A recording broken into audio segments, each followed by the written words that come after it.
Hello mga kabalat, ako nga po pala si Jacob, vlogger, 10 taong gulang, nakatira sa probinsya ng General Nakar, Quezon. Kami po ay 10 magkakapatid at ako po ang bunso. Ngayong araw nga po pala ay ako nga po pala nakatoka sa pagsasaing. Sabi po ni mama ay dapat magkasukat ang dami ng bigas at tubig. Tapos po ay ako ang magluluto ng aming ulam ngayong tanghali. Ito pong mga gulay na aking hinihiwa ay galing po sa kaingin namin. Tanim po ni mama at tatay. Doble ingat lang po sa paghihiwa at baka po kayo masugatan. Ay ako po'y tinuturuan ni mamang magluto para po marunong na ako pag ako'y mag-aasawa. Ates ay mali!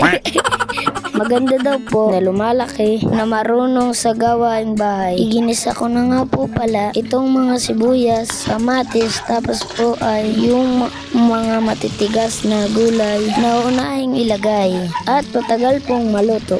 Pagkagisa-gisa ay lalagyan ng tubig at titimplahan. Si ate na po ang nagtimpla at baka mapaalat ay walang kakain. Katapos po niyan ay ilalagay po natin itong upo. Tsaka po isusunod na itong malunggay China. Tsaka bulaklak ng kalabasa. Kain po tayo. Dapat po ay kumakain ng gulay para maging pogi kagaya ko.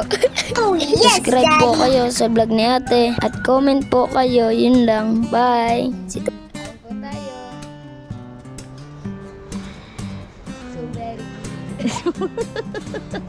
So very good.